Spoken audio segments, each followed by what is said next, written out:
स्थित है। अगले प्रश्न की बात करें, भारत के मध्य से कौन सी रेखा गुजरती है? तो भारत के मध्य से ध्यान दीजिएगा कर्क रेखा गुजरती है। बहुत बार प्रश्न ये आपके एग्जाम में काफी बार पूछा भी गया है दोस्तों, तो इसे आप नोट डाउन भी कर लीजिएगा। बात करते हैं अगले प्रश्न की दोस्तों, सर्वप्रथम भारत को इंडिया नाम से किसने संबोधित किया था? तो सर्वप्रथम भारत को इंडिया के नाम से यूनानियों ने संबोधित किया था। अगले प्रश्न की बात करें, अशोक को अन्य किन नामों से जाना जाता है? तो अशोक को देव नाम प्रिय और प्रियदर्शी के नाम से जाना जाता है। बात करते हैं अगले प्रश्न की, भारत में सबसे पहले सूर्य किस राज्य में निकलता है? तो भारत में सबसे पहले सूर्य जो है अरुणाचल प्रदेश में निकलता है। कहां पे? अरुणाचल प्रदेश में भारत में सबसे पहले सूर्य निकलता है। बात करते हैं अगले प्रश्न की, भारत के दक्षिण में स्थित देशों में बौद्ध धर्म का कौन सा संप्रदाय प्रचलित हुआ है? तो ये हुआ है कौन सा? हीनयान जो है सबसे ज्यादा प्रचलित हुआ है। बात करते हैं अगले प्रश्न की, भारत का कौन सा राज्य चीन, नेपाल और भूटान की सीमा को स्पर्श करता है? तो भारत का जो ये राज्य है ये कौन सा है? सिक्किम जो है चीन, नेपाल और भूटान की अंतरराष्ट्रीय सीमा को स्पर्श करता है। बात करते हैं अगले प्रश्न की, भारत की सबसे बड़ी तटीय झील कौन सी है? तो भारत की सबसे बड़ी जो तटीय झील है यह है चिल्का झील। ये कहां पर है? उड़ीसा में। बात करते हैं अगले प्रश्न की दोस्तों, भारत का प्रथम गवर्नर जनरल कौन था? तो भारत का जो प्रथम गवर्नर जनरल थे वो कौन थे? William Bentinck. बात करते हैं अगले प्रश्न की दोस्तों, कागज का आविष्कार किस देश में हुआ था? तो कागज का आविष्कार जो है ये चीन में हुआ था। कहां पे? चीन में जो है कागज का आविष्कार हुआ था। बात करते हैं अगले प्रश्न की दोस्तों, गौतम बुद्ध का बचपन का नाम क्या था? तो गौतम बुद्ध के बचपन का नाम सिद्धार्थ था। कुषाण वंश का सबसे प्रसिद्ध शासक कौन था? तो कुषाण वंश का सबसे प्रसिद्ध शासक जो है ये कनिष्क था। बात करते हैं अगले प्रश्न की, रतौंधी किस विटामिन की कमी से होती है? तो रतौंधी जो है विटामिन ए की कमी से होती है।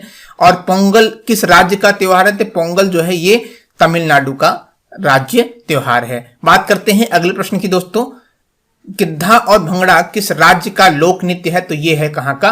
पंजाब का। बात करते हैं अगले प्रश्न की, टेलीविजन का आविष्कार किसने किया है? टेलीविजन का आविष्कार जॉन बेयर्ड ने किया है।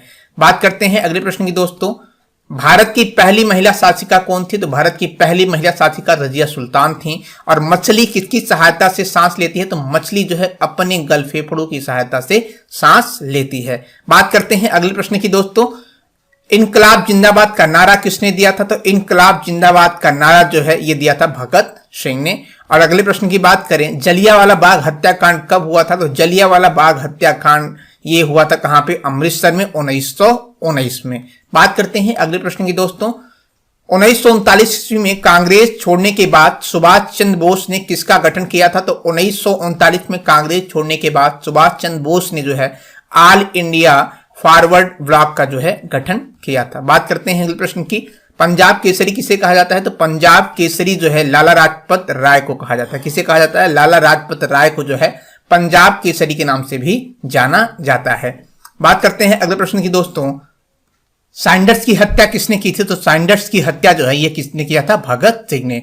अगला प्रश्न है कि 1857 ईस्वी के विद्रोह में किसने अपना बलिदान सबसे पहले दिया था? तो ये दिया था किसने? मंगल पांडे ने। बात करते हैं अगले प्रश्न की दोस्तों, भारत की पहली महिला राज्यपाल कौन थी? तो भारत की पहली महिला राज्यपाल जो है सरोजनी नायडू थी। अगले प्रश्न की बात करें, माउंट एवरेस्ट पर 2 बार चढ़ने वाली पहली महिला कौन है? ये है संतोष यादव। बात करते हैं अगले प्रश्न की दोस्तों, ब्रह्म समाज की स्थापना किसने किया था या किसके द्वारा किया गया था? तो ब्रह्म समाज की स्थापना राजा राम मोहन राय के द्वारा किया गया था। स्वामी दयानंद सरस्वती का मूल नाम क्या था? तो स्वामी दयानंद सरस्वती का मूल नाम जो है मूल शंकर था। बात करते हैं अगले प्रश्न की दोस्तों, वेदों की ओर लौटो का नारा किसने दिया था? तो वेदों की ओर लौटो का नारा जो है ये दयानंद सरस्वती ने दिया था। अगले प्रश्न की बात करें, रामकृष्ण मिशन की स्थापना किसने किया था? तो रामकृष्ण मिशन की स्थापना स्वामी विवेकानंद जी ने किया था। किसने किया था? स्वामी विवेकानंद जी ने रामकृष्ण मिशन की स्थापना किया था। बात करते हैं अगले प्रश्न की, वास्को डी गामा भारत कब आया था? तो वास्को डी गामा 1498 में जो है भारत आया था। और वास्को डी गामा कहां का रहने वाला था? तो वास्को डी गामा जो है पुर्तगाल का रहने वाला था। कहां का? पुर्तगाल का रहने वाला था। और ये कब आया था? 1498 में। बात करते हैं अगले प्रश्न की दोस्तों, हवा महल कहाँ स्थित है? तो हवा महल जो है ये जयपुर में स्थित है। सिख धर्म का संस्थापक किस सिख गुरु को माना जाता है? तो ये माना जाता है किसे? गुरु नानक को। बात करते हैं अगले प्रश्न की दोस्तों, सिखों का प्रमुख त्योहार कौन सा है? तो सिखों का प्रमुख त्योहार जो है ये वैसाखी है। और लौह पुरुष किस महापुरुष को कहा जाता है? तो लौह पुरुष जो है ये कहा जाता है सरदार पटेल को। बात करते हैं अगले प्रश्न की दोस्तों, नेताजी किस महापुरुष को कहा जाता है? तो नेताजी जो कहा जाता है ये सुभाष चंद्र बोस को कहा जाता है। दिल्ली स्थित लाल बहादुर शास्त्री की समाधि स्थल का नाम क्या है? तो दिल्ली स्थित लाल बहादुर शास्त्री के समाधि स्थल का नाम जो है ये है विजय घाट। बात करते हैं अगले प्रश्न की दोस्तों, महाभारत के रचयिता कौन है? तो महाभारत के रचयिता जो है महर्षि वेदव्यास हैं। और अर्थशास्त्र का नाम पुस्तक किसने लिखा है? तो अर्थशास्त्र नामक पुस्तक जो है चाणक्य ने लिखा है। बात करते हैं अगले प्रश्न की दोस्तों, भगवान बुद्ध को ज्ञान की प्राप्ति कहाँ हुई थी? तो भगवान बुद्ध को ज्ञान की प्राप्ति जो है बोध गया में हुआ था।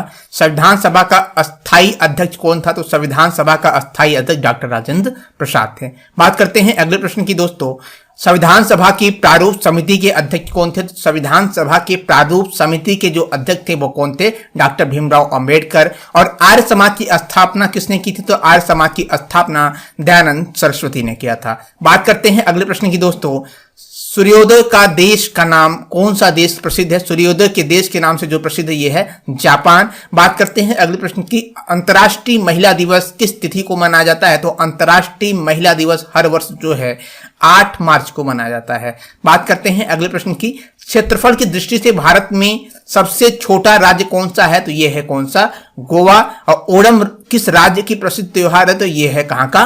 केरल का। बात करते हैं अगले प्रश्न की दोस्तों, दिल्ली भारत की राजधानी कब बना? तो दिल्ली जो है भारत की राजधानी 1911 में बना था। और सबसे चमकीला ग्रह कौन सा है? तो सबसे चमकीला ग्रह